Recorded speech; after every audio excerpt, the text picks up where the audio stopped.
জিনিসগুলো নামিয়ে ফেলেন, জিনিসগুলো সিলিন্ডার আদার্স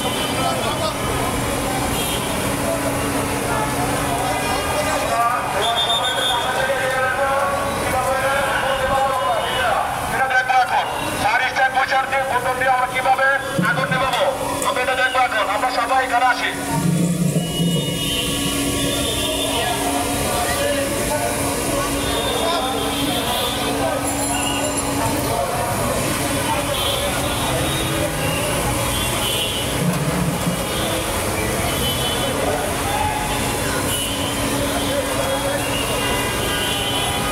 আমরা সবাই তো আমরা সবাই একটু এদিকে আসবো। সবাই আমরা এখন উঠবো না বিল্ডিং এ, আমরা সবাই তো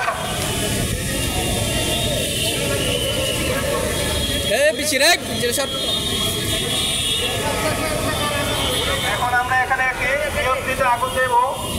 আগুনের সূচনা লগ্নে কিভাবে চটের বস্তা দিয়ে চাপ দিয়ে এক্সটিংগুইশার দিয়ে আগুনের সূচনা সহজে তা আমরা প্রদর্শন করবো। আপনারা সবাই এলোমেলো ভাবে ঘোরাফেরা না করে কোন হয়ে সামনের দিকে দাঁড়িয়ে যান।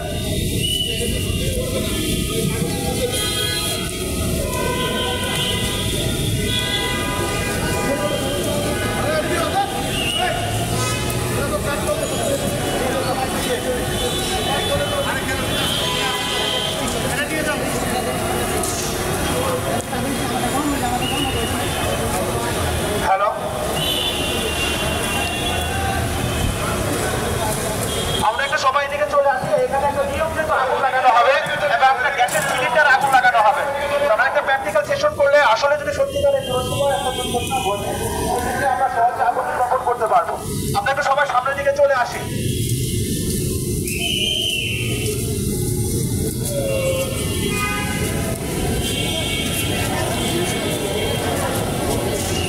আসসালামু আলাইকুম, সবাই ভালো আছে? আসলে এখানে একটা কি মহড়া হয়েছে তাই না? এটার কিন্তু একটা উদ্দেশ্য আছে। মেন উদ্দেশ্য কি, যে একটা আগুন লাগা পরে ফায়ার ব্রিগেড কিন্তু প্রথমেই জানবে না তাই না? এটা দায়িত্ব কাদের? অবশ্যই আগুন লাগলে এই ভবনে যারা থাকবেন, আশেপাশে যারা থাকবেন তাদের কি করা, ফায়ার সার্ভিসে মেসেজ দেওয়া যে এখানে একটা দুর্ঘটনা ঘটেছে, তারপর তো ফায়ার সার্ভিস আসবে তাই না?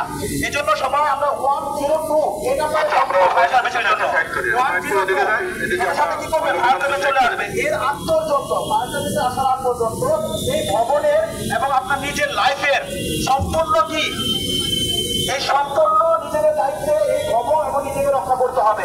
এই জন্য হচ্ছে এই ফায়ার ব্রিগেড, ঠিক আছে? কিভাবে নিজে চলে আসতে হবে, একটা ছোট আগুন লাগলে কিভাবে আমাদের নির্বাপন করতে হবে, এগুলো আমাদের ভালোভাবে জানতে হবে। অনেক সময় গ্যাসের সিলিন্ডারে কি আগুন লাগে তাই না, সেটা আমরা দেখেই কিন্তু ভয় পেয়ে যাই যে মনে হয় এটা বিস্ফোরণ হবে। বাট আমাদের যদি একটু জানা থাকে যে একটা হাতের আগুন দিয়ে একটা গ্যাসের সিলিন্ডারে আগুন নির্বাপন করা সম্ভব, তাহলে কি হবে, যদি সত্যিকারের বাসায় আগুন লেগে যায় তখন আপনি নিজেও এটা পারবেন। আমার হাতের সামনে কি কিছু এক্সটিংগুইশার রাখা আছে তাই না? এটা অপারেটিং করার জন্য একটা সিস্টেম আছে। সেই সিস্টেমটা হচ্ছে পাস পদ্ধতি, PASS। প্রথম P, pool out of the safety pin. এক নম্বর কাজ হচ্ছে সেফটি পিনটা খোলা। 2 নম্বর